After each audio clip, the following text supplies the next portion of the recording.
Hello, Uganda, NTV, Spark TV. Thank you so much for tuning in. The show is proudly sponsored by Rose from Uganda. Thank you so much. And Bio Oil. Now, Rose from Uganda, grab yourself a very, very beautiful, amazing mattress from any distributor point all over the country. But abantu balina amaduuka mangi nnyo osobola okugenda n'ogamba nje kale mufaliso. Ekikuyambako ogula omufaliso mulungi, owummula bulungi, ate n'ogenda ku mulimu ng'oli productive, oli creative, you're alert, or you're vibrant, or you're energetic. Why not Rose from Uganda? And of course, Bio Oil. Bagamba for itchy dry skin and of course scars, stretch marks, na Bio Oil tibiunyamu ekwata obusiga obusizinga byagenzedda. So thank you so much Bio Oil. And before I go any further, today I have birthdays, yes, and the first message reads, happy 94th birthday Jaja. Ay, 94, that's a blessing. Christine Kibirige Narada. Psalms 92 verse 14 says, they will still bear fruit in old age. They will stay fresh and green. That's you. 94 years of faith, kindness, and fruit that has blessed generations. We thank God for your life today. May He continue to strengthen you and fill your days of peace. From your grandchildren, Aaron, Dennis, Brenda, Ernest, Grace, Amelia, Arnold, and Priscilla.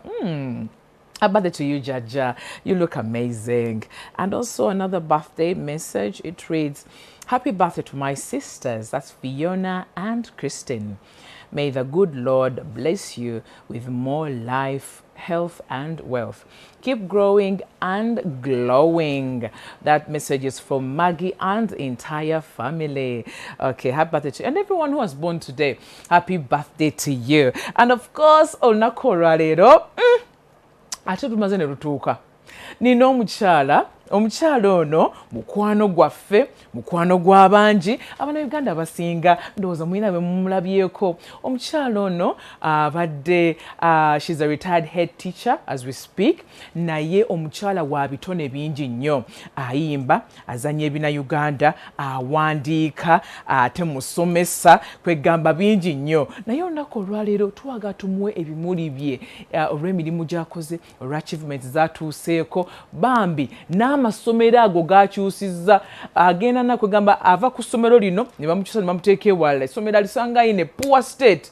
Naye bw'alikwatamu n'afuuka head teacher, ogenda okulaba ebintu byonna bikyuse. Environment abaana gye basomeramu, engeri abasomesa gye basomesa, kwegamba essomero lyonna n'arivampinga bulungi ne liddayo ate bupya. Olunaku olwaleero tuline Lydia Rwendeire. Mumugika mu deception. Mumulabeko mu ssanyu.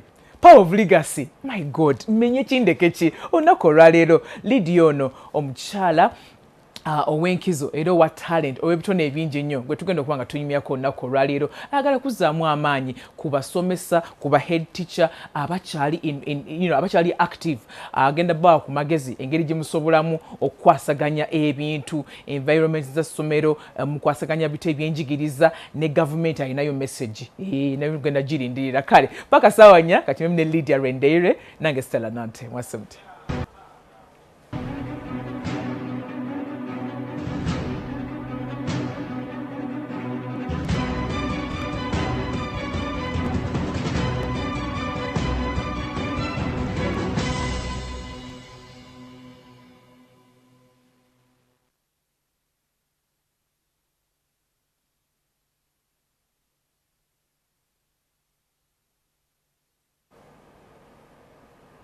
Yes, you all remember Deception. We won awards. Ngamba we because I was also in Deception. Ngatuwa wangula bidabo radio and TV awards. 2012, 2014, 2016. Twawangula ebirabo nkumulitu. Na ye kyatuwanguza ebirabo lw'abantu cast twalina nnungi nnyo, abazanyi ba firimu nga balungi nnyo. Gwe mulundi ogwasooka Abannayuganda okulaba nti okwapreciatinga talent nti Abannayuganda bazannya. Mu Deception twalimu n'omukyala Lydia Rwendeire. Yali mu Deception ate NTV we yaleeta Power of Legacy era Lydia ne bamuyita, she's a very good actress. Ate Sanyu we yateekayo ku Pearl Magic wali naate n'agenda n'afunayo role, and so many other series and Ugandan movies. Now, for her service also in the education sector, the head teacher, eranga agenda masomero ag'enjawulo, and they give her different roles, mainly a head teacher of that school. And case study tugenda kukosa Lyantonde SS Senior Secondary School, because gye yakawummula yawummula 2022, and nawummula emirimu gy'okusomesa. But we're going to find out what is she doing currently. Lydia. Kubuze mu Lunyankole nimenize waffe tuze nogamba ki oli otya Lydia wasuze otya nsanyusa okulaba nange nsanyusa nnyo ky'okola. Amina. Lydia nsanyuse nnyo okulaba abantu nno bakwesunze Lydia. Really? Yeah, bakwesunze because okoze emirimu mingi nnyo ate obadde kwegamba obadde all over naye nga impact ogitadde a wide scope. Kugamba 360 angle otaddeyo contribution yo. And for that we would like to appreciate you, Lydia. Okay, abatakumanyi Lydia tusaba obeeyanjulire naye nga tonnabeeyanjulira bakimanyi nti nno ku myaka 19 gyokka wali okola ku radio.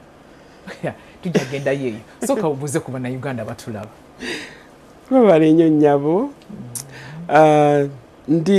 Nga bw'ayogedde ndi Lydia Rwendeire Kawawa my maiden name, and I am a professional teacher and born again. I will not forget that. Nkola nasomesa myaka 3 nga ndi head teacher. Wow. But total okusomesa kuona myaka 4 ewera. Nasomesa both levels zonna ate nali ne mu primary nga nsoma n'amawulire ku myaka 19 nze nali ku TV wali ne ku radio nga nsoma amawulire nga ne president anjagala nnyo. That was Radio Uganda. Yes, yes, yes. And TV, Ministry of Information was called. So, I'm a single mother from the age of 34.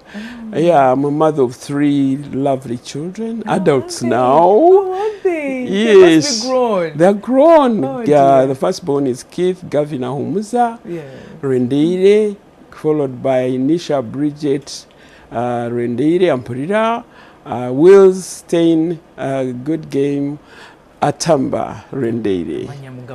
Yes, so I love the Lord. I know. And whatever I've done, it is because of faith. Thank you very much. Oh, Lydia, you're such an amazing person. And of course, your profile, Jotuwade, Nene Nyo, just actually, byokoze bingi, nayo tuwaddeko just katono. Naye ebisigadde tugenda bimanya nga bwe tugenda mu maaso nga tunyumye emboozi. Dusoke wano mu deception. Let's first talk about your talent. Ebitone ebyenjawulo byolina. Waliwo interview yategekayo okuwandiika Valentine something. Wawandiika article. What was it about? It was celebrating love within TV. And I emerged successful. I was honored. A dinner for 2, and it was amazing. A very big basket of gifts. Yes. Dinner? Incidentally, I did not have a boyfriend. I don't even have one even now. But I went with my son refused. I wrote about my son as my boyfriend. And up today he calls me girlfriend, my last born. But I picked a friend for dinner, and I just hijacked him. Said, you come because they are going to say now this one was writing about what. So it was amazing. Omuntu atulaba right now today wakamu sitting room bw'atunuulira Lydia tasobola kikkiriza nti Lydia alina ebitone ebyenjawulo. Ozannya, oyimba, n'amazina. Yes. Ozinnya ddala amazina gali. Amazina kigozina. Maganda, Macholi, breakdance, b-boy, uzina ki. Lydia. I dance mostly. My steps are from the from the Lord. I dance for the Lord. Oh, you dance for the Lord? Yes, nice. But I also compose my own music. Yeah, nange mpandika enyimba ezange nenzizina n'okuzizina. Naye kati bwe mpumudde, bwe nvudde mu masomero ngenda kuziteeka namu air. But the videos zifulume. Ate nziyimbe n'abanyambako. Yeah. Yes. N'abakunyambako abazina nga bw'olaba nga bw'olaba Juliana ayina tiimu ayimba ng'alina bamuli backing. Yes, kyentegeeza. Oluganda lwange si lulungi naye ku myaka 14 nali mu Buganda naye baagamba temwogera vernacular. Abantu kati abaana family your friends okulabanga oyina osobola n'okuyimba and even up to today you're still doing it. Yeah, last week I came out with a song that but it is what? I will show you when you are alone, not the public. Yes, don't show me dance moves, but then you can give me a sample, an acapella. Kampala yonna nendonda nangwa na toro ni bankunda mbarara masaka ni banyenda orugahamya akawagirwaho ababiri ni bankunda abashatu ni banyenda n'abakinana ni bakunda orugahamya kawagirwaho. That's just it goes on and goes on. Yes. In a Simpan production. Where are you? We have talent here. That is so amazing. When did watandika dyo kuyimba mtu wabyagala kuvadda? Right from then agenda kufuna amagezi nga nyimba. First of all bangamba, so I didn't grow up with my real dad, my parents, but both of them would sing. And they would sing for me, and I still sing those songs they used to sing for me. I've not forgotten them. In school choirs, I've always sung, I've always preached. That's the life I've led. I grew up in a Christian home. But the song you've just given us right now, but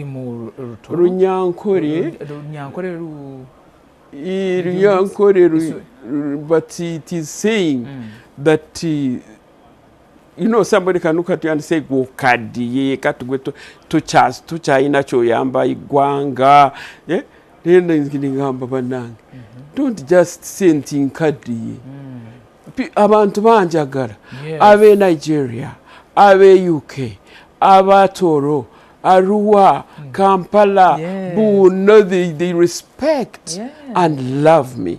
So you cannot count me useless just because I've left an official government office. And besides, sikoye. So why you naze bompo mulimo ngukola? I know, right? Undaba nti nkoye. And somebody was trying to minimize me. It is a message to somebody. They should keep quiet. Because even us when we get to an age where you feel like now you want to retire from things, in being able to be creative, nakubiumuza completely because kati wali mu deception. Yes. Ati wali yonga uli mwana wali yonga ngozanya wali ozanyangani. Deception, I was Joy, I was Gladys. Yeah, mvude weru mapampari. Yada zanyangani. Friend wana reiso. Mbera weru. Most of the parts they give me almost even in Sanyu. I come from abroad. I am a rich woman. Yes. It is almost the same. Then Ugandans nebagala kunjoga. I'm not silly jogeable. Totally jogeable. But then Ugandans appreciate you. You haven't even given up your talent. Regardless of age, of how busy you are, you haven't. And of course, acting. Let's talk about acting. Ebyo kuzanya film, ebyo kuzanya cinema. Goroza contribution jokoze. Yes. Nadara ku masomero ku bana. abana bagara tebachikirize then again like where I retired, as the Antonio says. Of course, I gave them TVs. These days, TVs all over. So they would watch me, and they would, how come our headmistress is there? Then schools then areka ngabantu bakukubira tukulabye oli ku TV abantu, you know. Then I got to get the team of this Power of Legacy team. Yes. Never keeping her for 1 week in Lyantonde. With their director, a few of them, they were like 8. I hosted them in school. They were training my children. Power of Legacy was still George. Yes. Yes, Uncle George. George. Yes. Yes. George Kumba was also the director. Deception, for those who don't know. Yeah. And he also directed Power of Legacy. Yes. And all these are NTV productions, and they were very successful. Most of you enjoyed them. So the kids are still waiting. They said if we need a school to use, we are going to pick you on, and that was amazing. Message josobola kuwa abantu nga batuse mu myaka gyolimu right now nenga balowooza ebitone byabwe tebakyasobola na biteeka out there. Stella, I went through a school whose motto is never give up. I went through Guyas High School and I was taught never to give up, and I never give up. Even when I find a school that has no chair, I don't give up. Some pack back and say, give me another school. I never did that throughout my tenure of office. Ate tugenda kwogera n'amasomero ng'ogenzeeko n'oteekayo obukulembeze bwo n'oteekayo obuweereza bwo n'obaako eddaala ly'obajjako n'oteeka ku ddaala eddala. We are going to talk about that. But even right now, abantu abakyetya nga bo bagamba their life is done. You know, ebitone biweddewo, now this age, now I'm lonely, now I'm sad, now I'm what, you know. Give them a message of encouragement.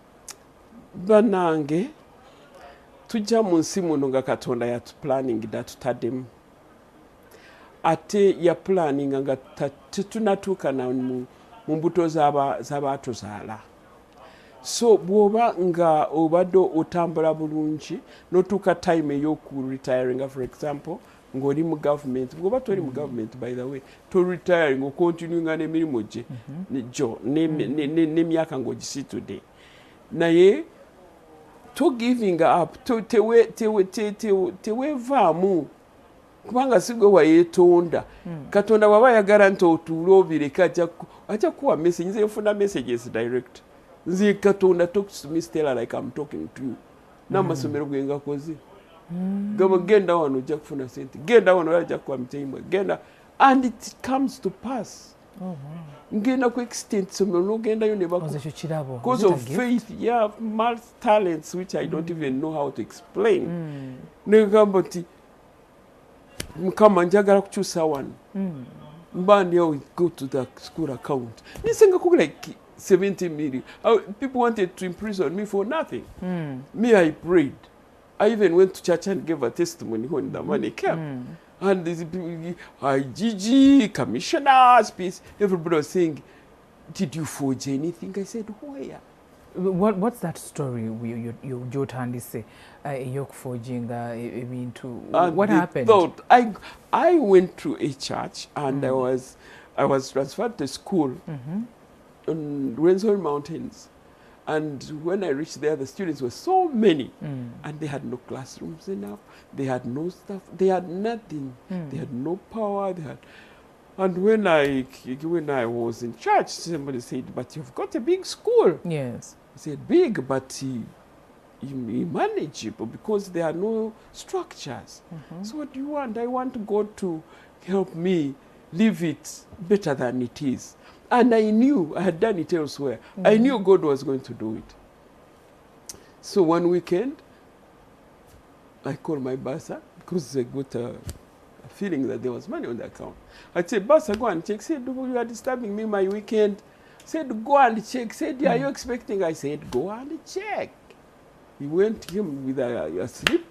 He said, "This is money. Where has it come from?" I said, "I'll go and..." It was a Saturday, so I go on Monday and check with the bank. I went to the bank and I said, we have made no mistakes.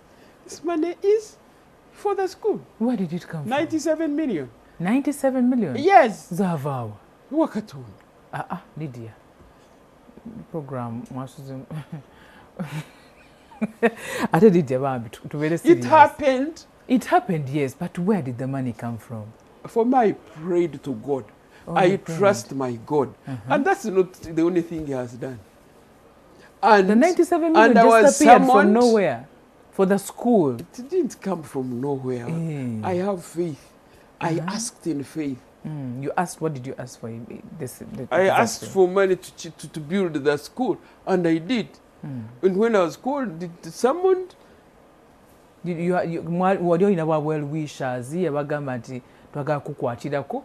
new in the school. For me, when I step in the school, day one like this, I don't know, but somehow what the plan comes, I'll do this, and I say it out.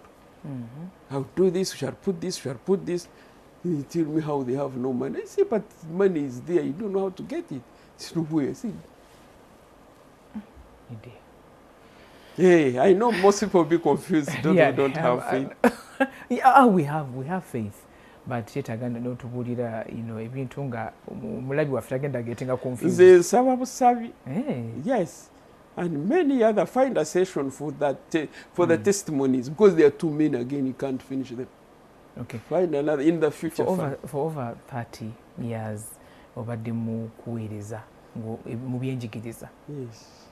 Simanyi amasomero gogendako agenjawulo gwe biki byosangayo maybe abakulembeze basobola kubanga balaba right now byosangayo ne biwandyagadde okuleeta into light abantu babitegeere nti oli amasomero agali bwegati ne bwegati naye ate kyekino kirina okukolebwa nga gwe wakola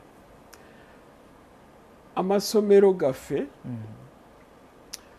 amangi gaba galakinga ebizimbe by'okukolesa baba abasomesa baba tebamala naddala nzi somero eriri kumpi lye nabeeramu ndowooza lyali mpigi amalala gali far away from Kampala. Abasomesa baba tebagala kugendayo naye nze nogungamba genda Karamoja ngangenda nga tebalina basomesa bamala tebalina basomesa bamala naye nze nagobereranga line up bakozesa interviews ekitabo bwe kifuluma minute njigoberera wetudde wentuula ngamba wonna kumpa abasomesa nga babamba nga ogenda wa okubasaba ate abo Ministry of Education commissioners bafuna minutes from where the interviews education service naye nze mbambi gobango bwetukayo nti bataddeyo kati ndi mu maaso go olina okubamba sivaawo embeera y'abaana abaana most schools bwobanga tebalina enough resources wabeera indiscipline kubanga kati abasomesa baba tebali okulabirira abaana babeera indisciplined. What do you mean by that? They do what they will. They get out of schools at any time. There's no control. Some schools have no gates, no fence, and you call that a school. When I get there, as I will tell you about where I retired, the first thing I look at is that. So ate oyogedde ku kya gate Lydia kintu kikulu nnyo because kati tulina ebigenda maaso mu ggwanga era naawe obitegeera bulungi naawe omulabi waffe obimanyi bulungi nnyo the issue of insecurity mu masomero keesi ya Christopher Onyomu mwenna mugimanyi everyone is following that case in fact bagenda kusala leero omusango leero solwakuna yes bagenda sala leero omusango and I think it's going on and also recently twalabye ku mawulire omusomesa yatuma omwana agende abeeko exam gyayita ndowooza waaliwo okulowooza nti omwana yafoginga oba exam something like that namugamba fuluma ogende oleete ebituufu omwana ono bamutuma mu prep doing prep is at night omwana ono bamutuma n'afuluma okuva olwo tebatadde baddangamu mulaba and omusango ogwo gukyagenda mu maaso and I hope abazadde gye baali bambi mukama abayamba omwana we ne bamufuna so right now ebigenda mu maaso mu ggwanga bitiisa naddala ku security ey'abaana mu masomero bakola research ne balaba nti amasomero agasinga cameras gye ziri tezikola. Abasomesa omwana afuluma nga bw'ayagala oluusi tebamulondodde gy'agenda, omwana wasaba gate pass temumanyi na gy'alaze bw'atakoma. Whose responsibility is it? So from kulabako gwe nga Lydia, what do you think should be done today as we speak okulaba tukendeza risk ey'abaana okubeera nga bali mu danger? Thank you. Sorry about what is happening. It is really terrible and makes my tears are very close.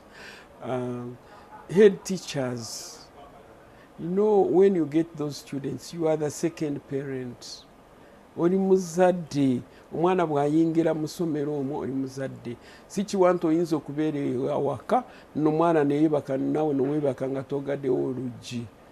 So olina okulaba nti omwana abaana be bakuwadde really bakwesize, therefore olina okubawa the best. Ateeka abasomesa abaliwo baba private babeere nga bali responsible. Ate some head teachers think okubeera head teacher kitegeeza amapampali n'okufuna ssente n'okuvuga motoka. No. Olina okubeera nga bw'olwaninga ewaka. Olabe abaana mmere bagiridde etya, bagifumbye batya, weere emala. Ate kati bano b'oteekayo balingize, bw'oba tobakwata bulungi still nabo abaana bajja bakwata obubi. Nze I'm the reason Uganda education beatings reduced. Okay, so Ketumuli Mkatonio Lydia, we are going to come back to that very point as we take a short break, and when we come back we are to chair yongerayo n'okwogera ku nsonga zino ez'amasomero mu ggwanga Uganda. Tovaawo.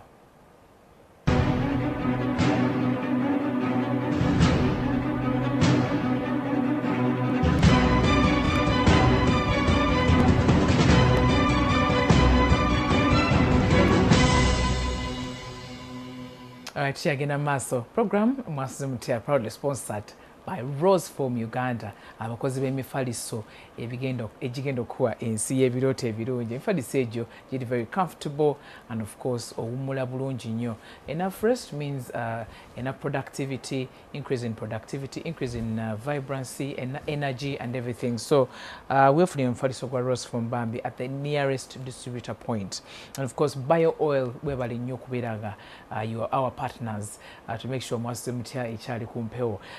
Stretch marks, itchy dry skin, bio oil is the solution. Tuline Lydia Rwendeire abamisinze segment ya face tubadde tugezaako okutegeera Lydia yani. Lydia, she was in deception. She's a retired head teacher. She has been in abadde Ebyenjigiriza okumala emyaka egisukka mu 3, and of course agenda mu masomero ag'enjawulo nga bamuwadde responsibility aweereze era n'agasanga mu state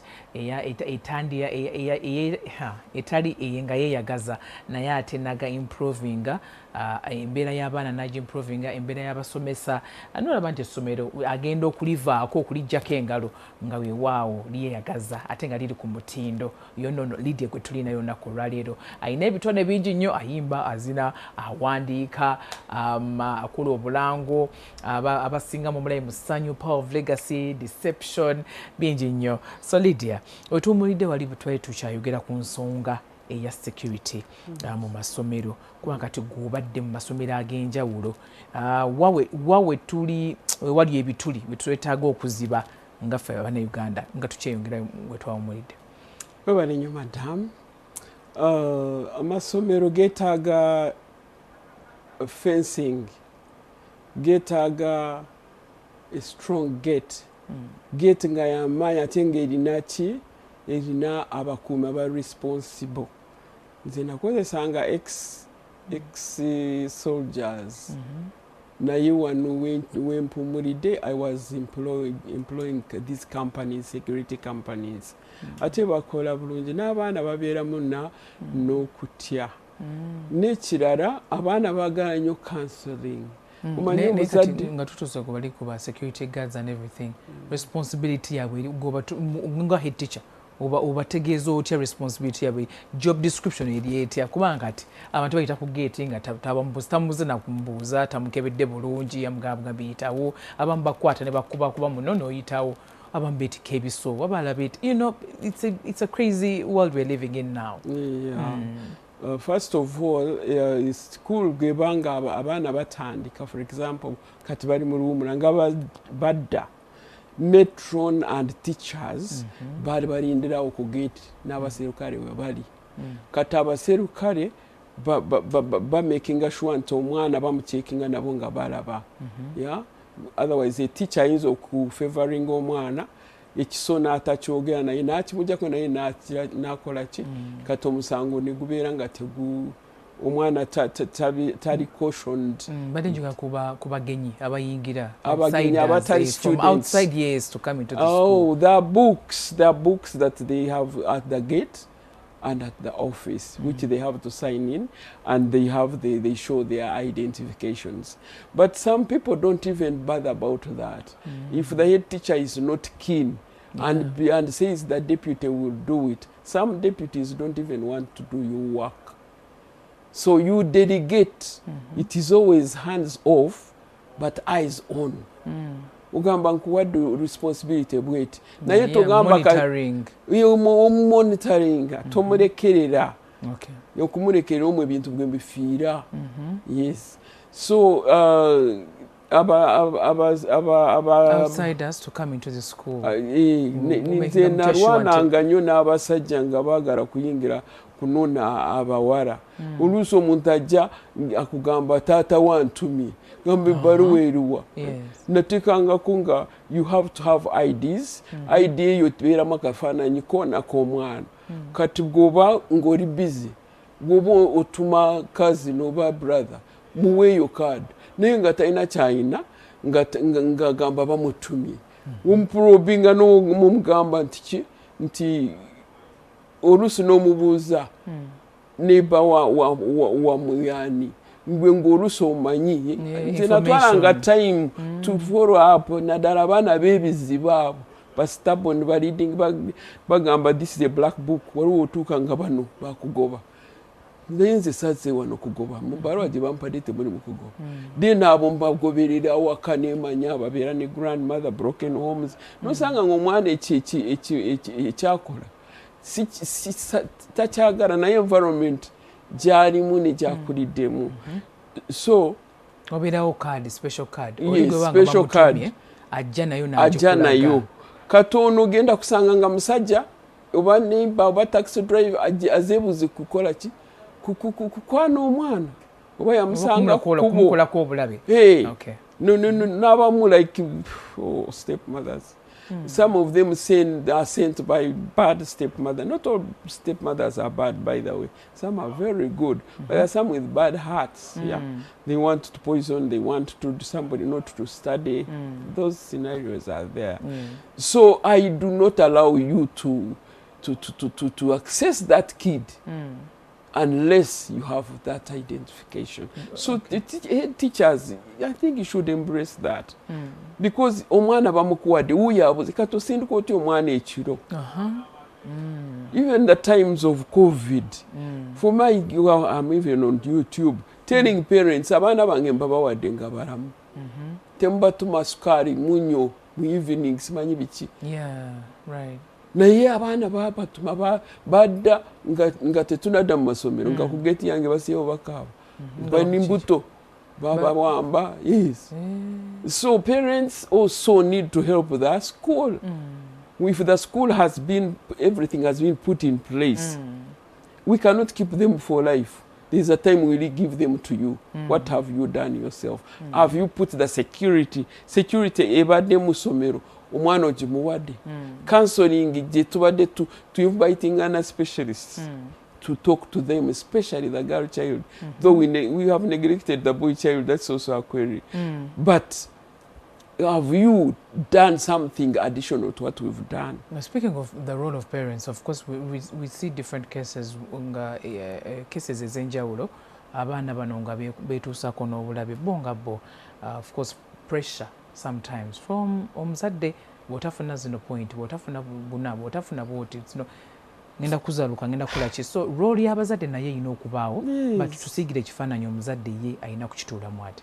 omuzadde kubanga tulaba abaana nga beekolako obulabe and I know mwabatulaba mulabye emisango egy'enjawulo bakeseza ez'enjawulo ng'omwana yejja mu bulamu bw'ensi oba omwana yetusizaako obulabe omwana adduse ewaka because omwana ono tebamukutte bulungi mental state ye teri bulungi. Abazadde tulina problem the fact that omwana for example agenda kukola choice of kambuke ngende Makerere or in university because you are a doctor ngo yino kubanga wamutegeka ngo gambo yino kubeera doctor and yet mutwegwe ne capability and interests ze yagala kubeera oba teacher oba lawyer ngo gambo fosi omwana ngoyo ayiza n'okubula n'atasoma oba naye tuga.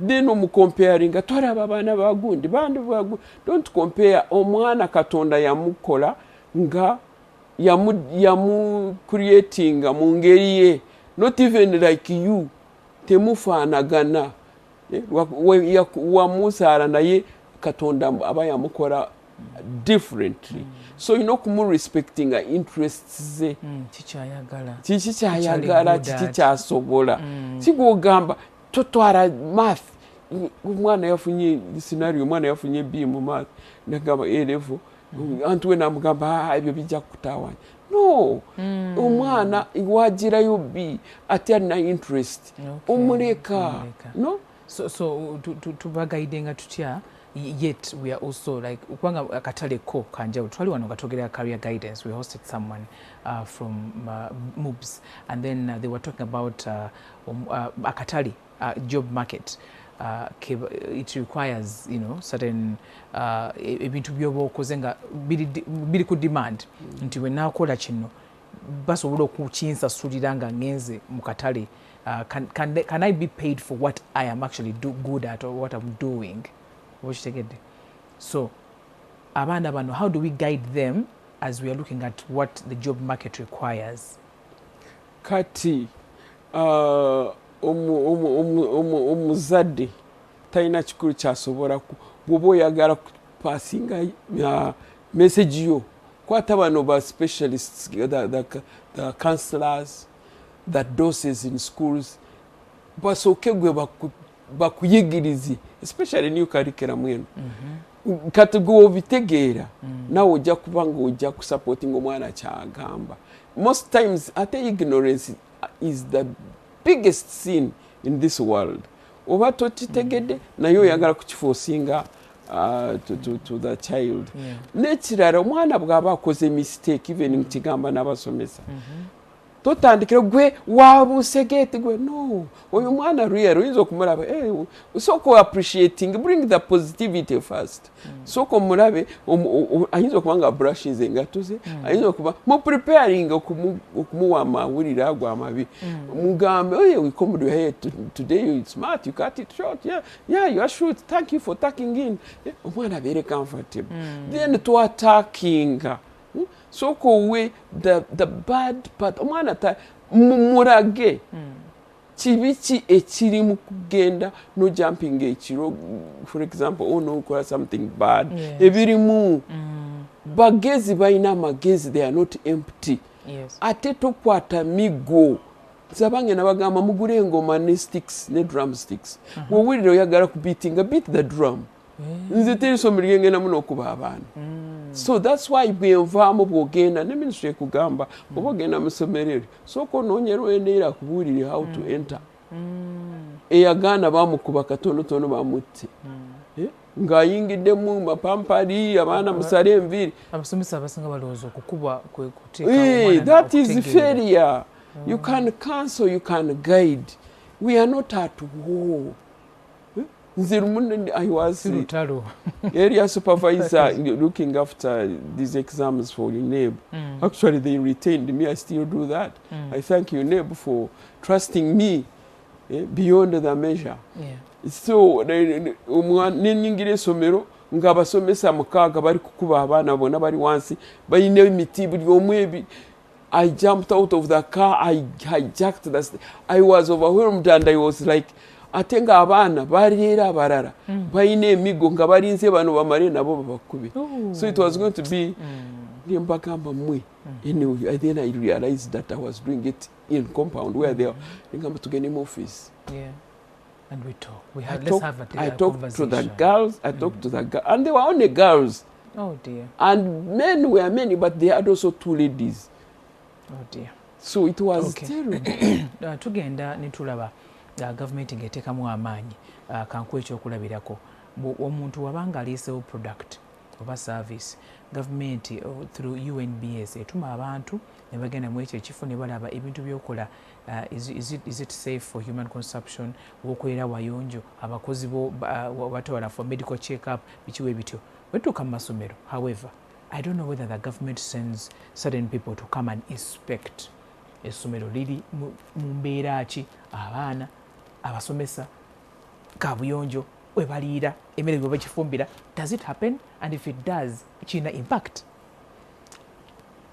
Oliose n'oleeta eri eyo kubanga singa yali weeri inspectors are there at the district, at the headquarter, but they come once in a while and they don't do much. What do they kati bakola ki bwe bajja? They come to your office, they sign in the book, and the next is what the Ugandan does, and then that's it. The real inspection is not well done. And then at the district, you said it's not well done. How are they supposed to do it? You should at least move around, check the what is going on in the classrooms, check the hygiene of the fumbiro. You interview students, let them give you their grievances or their appreciated part of the school. But that is not done. That is not done, and it's a weakness that 30 years have been in headship. That's what it's been. So the Ministry of Education needs to wake up. Inspectorate, if they were strong and they were Uganda. singa bali bakinyweza nga kikola really n'ebintu bino bookeza amasomero simaki olumu bayusa amasomero eryange erya surviving gonna mu district bagoocha eryange Katonda nze nsaba tebaryokya bayosya every region every district yange gonna ne bagoocha eryange neriwona obuzibu buli mu poor monitoring. These head teachers, especially secondary, they think they are only responsible to be responsible. Bali no kubeera nga abawaguru bano abawano bebagendayo ne bagira ki ne babaraba kati abali ku district babanyoma. Abawagulu botegeza baliwa Ministry of Education. Okay, abasokerwako. Okay. Yes. Katabu ate batwara time okujja. They did get kati abali ku district bebeera mu bya primary mostly wali bajjawo nayo baraba nga bali nga abagenyi kubanga ba head teachers tebakikiriza tekyabayingiramu originally tekyaliko nayo bagenda ku innovations zebateekamu nga wekiri kati ebyetaagisa mu masomero nga government yandibikoze golooza waliwo okubulankanya reports entuufu since bali bajja ku ground tebakola mu butuufu bwabwo okitegeera kati obadde eno golooza waliwaawo amasomero gandibadde maybe in a better state. Oh yes. Singa bakikola bulungi nnyo inspecting the schools and the condition of the students. Waliwo team nga specifically ku district eri in charge of secondary schools. One badde order in secondary schools. Kubanga at least in primary mulimu orders strikes biki byonna bibeera mu secondary. But team ekola nnyo mu primary perfectly well. Kubanga that's originally what it was. Kati singa waliwo team nayo ng'eri specified for nayo ng'eri kukola ku ma secondary ndowooza wandibaddewo better results. Nga teacher naye abeera amanyi every Friday this week inspectors bajja kubeerawo bajja kukola nabo nga bakola reports so that head teacher bwakola end of year report etaalinge noono kyakoze kati bali bakola report yawo maybe they is okukola report ng'eri ku finance because sente ziyita ku district. Okay. Waliwo omuntu mukwano gwange yali aŋŋamba nti nno mu vac ya senior 6 omutabani we badde bamugamba agende anoonye ekyokukola in the meantime afuneyo akalimo maybe in the supermarket or wherever agera akwasaganya naye omwana n'abagamba nti no nedda ku ssomero banjigiriza okukola sabbuuni manyi okukola daddies manyi okukola keeki manyi wegamba ayina skills ez'enjawulo and he said during this work ngenda kuba nkola ebintu bino nga mbituuza bakwano bange nga mbyetikka ne mbitwala mu bakwano bange ne babigula. Now new curriculum eno gwe mukulabako erina kyeyongeddeko oba abazadde abasomesa babitegeera bulungi nnyo, do they understand what to do? Because yali yakajja nga abasomesa amasomero agasinga gabagamba naffe tetumanyi kigenda mu maaso tetumanyi kusomesa, we don't know. So bajjayo ne babakwatamu ne babayigiriza bulungi ekyokukola ku baana. Yeah, new curriculum actually eyambye nnyo naye kyendaba mu programs government zeeleeta. I'm not criticizing my government. I love my government so much. Naye preparations mujja nnyo nga tebanaba kutraininga bulungi enamba emala abasomesa abo.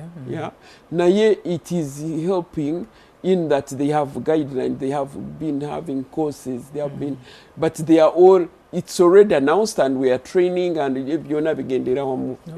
So etaga wochi kyetaaga nga prior, like when they were starting the paying of the fees of the children, they would first build the schools. They would, up to now, some people don't have good classrooms.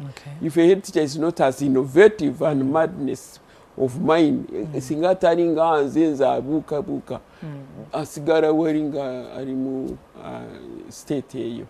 So curriculum we train is a skills, something for me ekyenali njagala right nakyogeranga omwana afuna skill tasobola kubeera redundant. Thank you so much. And you said you let me first read the obubaka buno and then otuwe obubaka for the head teachers abali actually active and also to the government natumaliriza akali kampiso kempiseewo obubaka buno message this is very beautiful. Soma nti happy second birthday baby Alpha Thorin.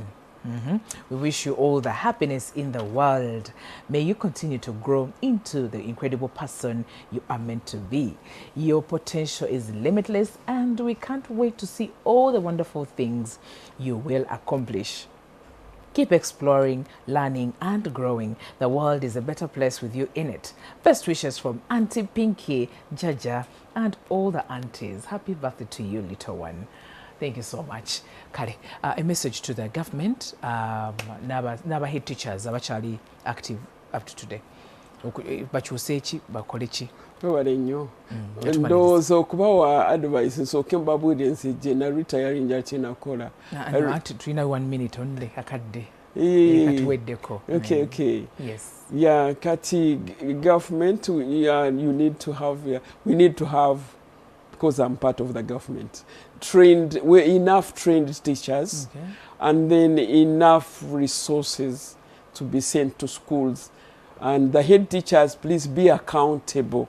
Yeah, love yourself, love your work, love your school, love your children. Those are your children. Nze bampitanga mami, nkuze bampita jaja, you know. So have a belonging. Let them.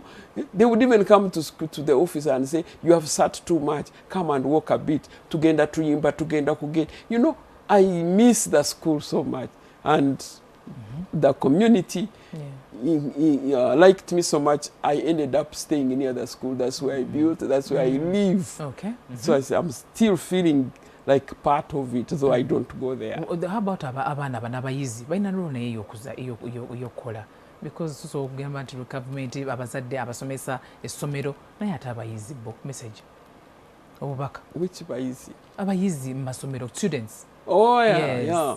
The students, please, my heart.